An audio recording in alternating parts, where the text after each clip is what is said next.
අම්මා තාත්තා එක්ක අමනාපකම් තියාගන්න එපා. අපිට මතක නෑ පින්නතුනි අවුරුදු 20න් එහා එච්චර මතක නෑ. 10න් එහා මතක. අවුරුදු 5න් එහා මතක.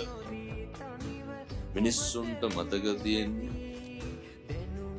අපිට හොටු සූර ගන්න පුළුවන් කාලෙන් පස්සේ විතරයි. එහෙම නෙමෙයිද? මං ගියා ඔය ළමා වාට්ටුවකට කුරුණෑගල.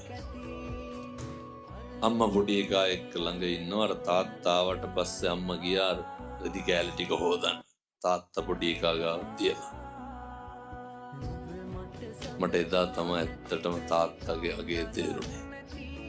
තාත්තලා කවුද කියලා තේරුනේ.